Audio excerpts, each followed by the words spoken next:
me, Kadsha. I'm from Charter Nursing 3A. Why English important in nursing? My opinion, why it is important to learn and master English as a nurse today in this digital and global area.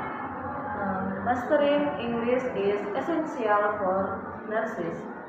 It helps them access medical knowledge, use modern technology, and communicate with international patients.